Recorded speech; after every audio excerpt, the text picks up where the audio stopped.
Hello mga ka-bake and roll! Welcome po muli sa ating kusina. For today's video guys ay gagawa tayo ng special buko egg pie na hindi mahal. Yes guys, hindi ito mahal dahil napakasimple lang ng sangkap nito at hindi lang isang flavor yung gagawin natin. Gagawa din po tayo ng special ube buko egg pie. Ayan, napakahaba ng name niya guys pero napakasarap nito at hindi rin natin kailangan ng machine dito guys. Napakasimple lang niyang gawin kaya wag na natin patatagalin to. Tara, umpisahan na po natin. Gagawin muna natin yung kanyang pie crust dito sa ating mixing bowl. Ilagay lang natin yung kalahati muna ng ating water guys. Then ilagay na natin yung ating sugar at saka yung ating salt. I-mix lang muna natin ito hanggang sa ma-dissolve na yung sugar at saka yung ating salt. Then once kapag na-dissolve na, ilagay na natin yung kalahati ng ating flour.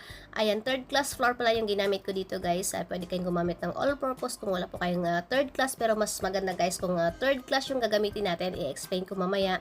Then ayan, ilagay na natin yung ating tirang water natin. Then continue lang natin yung paghalo natin or yung pagmix natin hanggang sa ma-absorb ng flour yung ating liquid or yung ating water. Kung all-purpose flour yung gagamitin nyo guys, ayan, pwede kayo magdagdag ng tubig or ng water ng pakonti-konti hanggang sa wala na tayong nakikitang dry flour dito sa ating mixing bowl. Mas malakas kasi mag-absorb ng liquid or ng water yung all-purpose flour guys compared dun sa third class flour.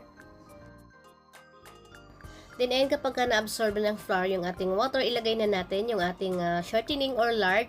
Pwede po kayong gumamit ng butter pero mas maganda nga dito sa pie crust guys kung shortening yung gagamitin natin. Ayan, then continue lang natin yung pagmix natin hanggang sa ma-absorb na ng flour yung ating shortening na nilagay. Ayan, explain ko lang guys kung ano yung ibig sabihin ng third class flour. Yung third class flour guys, ayan, made siya ng soft wheat flour, kaya tinatawag din siyang soft flour. Ayan, ginagamit siya doon sa mga soft biscuits, sa mga cookies, or sa mga ibang pastries. Ayan, kung bread flour naman, ayan, gawa siya sa hard wheat flour. Ayan, ginagamit siya especially sa mga bread or sa mga tinapay. Yung kaibahan naman ng third class guys, ayan, doon sa first class or ng bread flour, isa lang yun guys. Yung first class at saka yung bread flour, isa lang yun. Ang kaibahan nilang dalawa, mas mataas yung gluten content or ng protein content ng bread flour compared dito sa third class. Mas mababa yung protein content niya, kaya mas maganda siyang gamitin dito sa mga empanada crust or mga egg pie crust. Ginagamit din siya sa paggawa ng mga biscuits or yung mga cookies guys. Ayan, pwede natin gamitin yung soft flour or ng third class.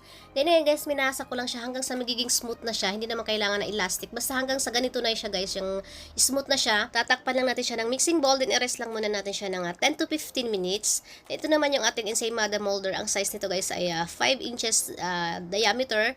Then ayan, binrush ko lang siya ng konting-konting shortening lang guys. Dapat konti lang kasi para hindi dumulas yung inyong dough mamaya kapag nilagay nyo na siya sa molder. Then ito na yung ating dough. Ayan, nakapag-rest na ito or nakapag-relax na siya guys. Ayan, ipa-flatten lang natin siya ngayon para ilalagay na natin siya dun sa ating ensaymada molder. Meron tayong dalawang way dito sa paglagay ng dough sa ating molder. Papakita ko sa inyo mamaya guys. Ito yung una, ipa-flatten muna natin siya. Then ito dito guys, gumamit ako ng cake ring dito na mas malaki sa molder. Then ayan, kinat ko lang yung ating dough, then tsaka ko siya nilagay dito sa ating molder. Then ayan, ipipress lang natin ito guys, siguraduhin po natin na walang hangin sa ilalim ng ating molder para hindi siya uumbok mamaya kapag binake na natin siya. Then ayan guys, habang pinipress natin siya, iangat din natin siya pataas para ma-occupy natin or malagyan natin ng dough lahat ng space ng ating molder. Ayan, then kailangan guys hindi masyadong manipis yung pag-flatten nyo ng inyong dough para hindi mapupunit yung ating dough kapag nilagay na natin siya sa molder. Yung tama lang guys, yung may allowance pa tayo kapag in-stretch natin yung ating dough or nilagay natin siya dito sa ating molder. Then yung sinasabi ko rin kanina guys na konti lang yung paglagay natin ng shortening doon sa ating molder. Ayan, para hindi siya babalik guys kasi kapag nadamihan natin siya ng shortening, ayan, dudulas lang yung ating dough kapag nilagay na natin siya.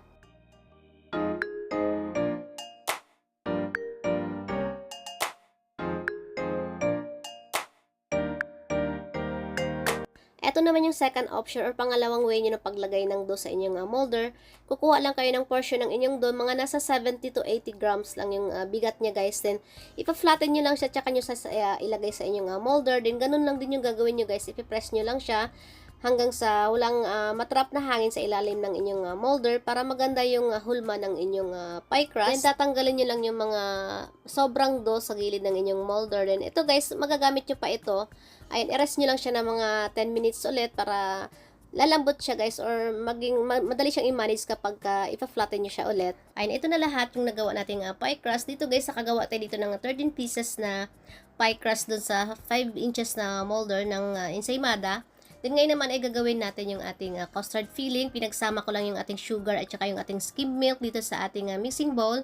Then isunod na natin lagay yung ating egg yolk at saka yung ating dalawang egg.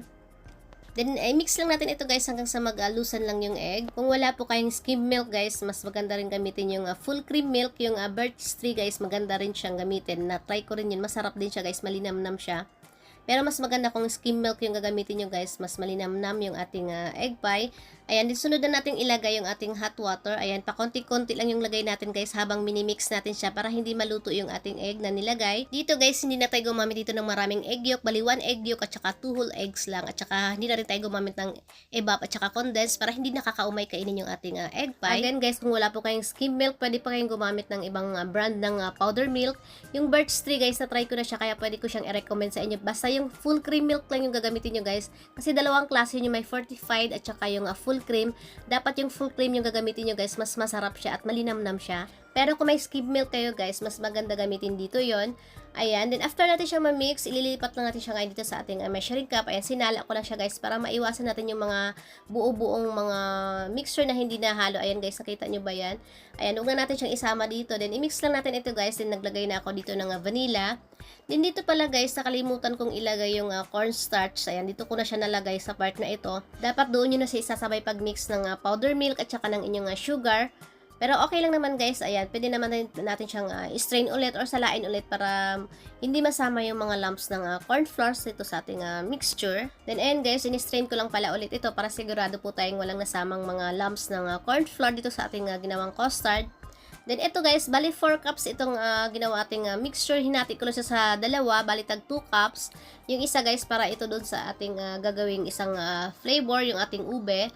Ayan. Ito yung kagandahan dito guys, hindi lang ube yung pwede nating ilagay dito na flavor. Pwede rin po tayong gumamit ng ibang flavoring. Ito, pwede tayong gumamit ng strawberry at pwede rin ng mango. Basta na sa inyo na guys kung ano yung magandang flavor na gusto nyo. Ayan, naglagay lang ako dito ng 1 tablespoon na ube flavorade. Ayan, maganda itong brand na ito guys kasi kahit konti lang yung ilalagay natin. Makulay siya at saka malasa na siya guys. I-mix lang natin ito hanggang sa wala na tayong nakikita mga white part ng ating custard mixture. Then isa't aside lang muna natin siya. Then ito naman yung ating buko guys. Ayan, nabili ko lang ito sa palengke. Bali 4 na piraso ito. Nasa 1/2 kilo ata siya. Then pinakayod ko na siya guys. Then ilalagay na natin siya ngayon dito sa ating molder or dito sa ating pie crust. Ayan, wag din natin masyadong punuin guys kasi maglalagay pa tayo ng custard dito. Dapat sakto lang. Then ito naman yung isang flavor guys. Naglagay pa ako dito ng ube halaya sa ilalim. Pero ito naman guys ay optional lang. Pwede naman yung ube na custard lang yung gagawin natin or ilalagay natin dito sa ating pie crust. Pero masarap siya guys kapag nilagyan natin siya ng ube halaya. Ayan, tinry ko lang kasi siya, din tinikman ko.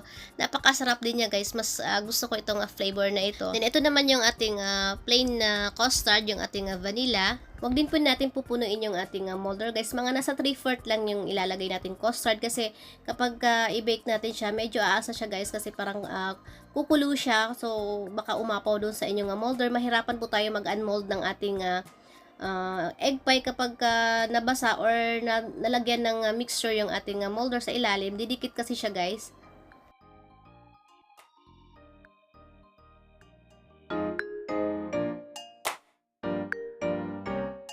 Then ito guys, meron kasi natirang dough dun sa pie crust na ginawa natin kanina. Kaya nakagawa ako dito ng mini egg pie. Ayan, 2 piraso yung ginawa ko. Naglagay din ako ng ube halaya sa ilalim. Then custard yung sa ibabaw. Masarap din ito guys. Kaya kung wala po kayong buko, pwedeng ganito yung gagawin nyo. I-bake na natin ito ngayon sa ating naka-preheat na oven ng 160 degrees Celsius ng 45 to 50 minutes or hanggang sa matuyo lang yung ibabaw ng ating egg pie or yung custard niya guys hanggang sa matuyo lang ibabaw. Gumamit lang tayo ng toothpick kapag wala nang sumasamang mixture doon sa inyong toothpick. Ayan, pwede na yon. Ilipat lang natin siya ngayon dito sa ating cooling rack para palamigin siya bago po natin siya i-unmold.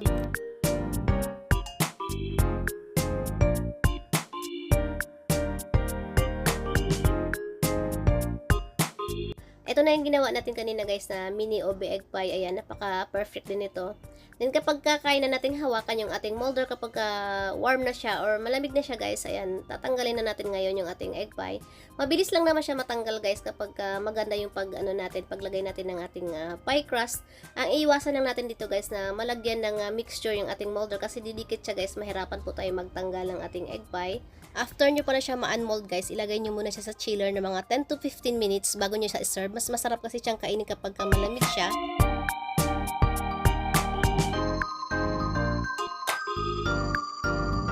Ito guys, parang 2-in-1 siya kasi kulang na yung ating custard mixture. Kaya pinagsama ko na yung ube flavor at saka yung ating vanilla flavor. Kaya parang naging 2-in-1 na siya guys. Pinagsama ko siya sa isang molder.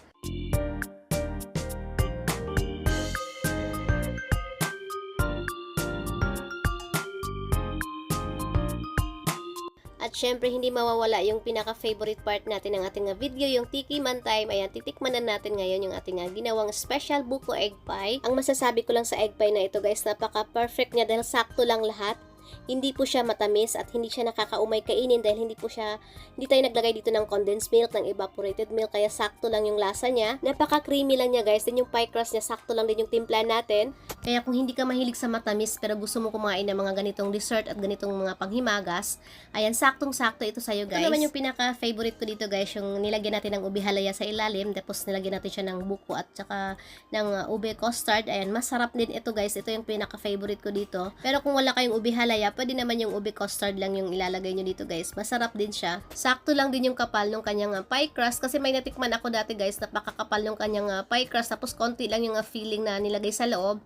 Then ito naman yung ube custard natin. Ayan, napakasarap din ito guys, yung nilagay natin ng halaya sa ilalim, then custard yung ibabaw. Ayan, try nyo na rin ito guys dahil alam pong magugustuhan nyo ito guys, promise. Napakasarap nito. Papakita ko din sa inyo guys yung packaging nito kasi meron tayong box dito na natira, pero hindi ito pang egg pie guys, pang brownies ito, pero pwede rin siyang ilagay dito. Nasa inyo naman guys kung saan nyo ilagay yung egg pie nyo. Then ito siya guys, ito yung size niya, 5x6 by 1/4. Marami nito sa Shopee guys, i-search nyo lang yung store nila, RM Boxes. Ayan, makikita nyo na yung mga iba't ibang size ng mga box nila doon. Then dito guys, kasya yung dalawang piraso ng egg pie natin, yung 5 inches na molder ng ensaymada natin kanina. SRP nito guys, pwede nyo siyang ibenta ng 150 pesos kada isang box, kasi medyo makapal kasi itong box nito guys, medyo mahal siya. Pero kung mas mura naman yung inyong paglalagyan, bawasan nyo na lang yung inyong price. At saka naglagay kasi ako ng ube halaya dito, kaya kung hindi nyo siya lalagyan, mas mura siya kapag ibenta nyo siya. Ito naman yung isang klase ng packaging, ay naka-individual pack na siya guys. And pwedeng siya ibenta ng 50 pesos kada isa. Bali dun sa plain vanilla lang na flavor.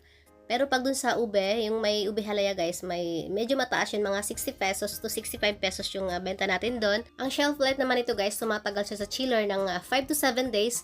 May custard kasi siya guys, kaya kailangan naka-chiller siya. Ayan, sana may natutunan kayong bago ngayon dito sa ating ginawang video. Kita-kits po tayo ulit sa aking susunod po mga videos. Maraming salamat po sa inyong panonood. Mag-iingat po tayo palagi.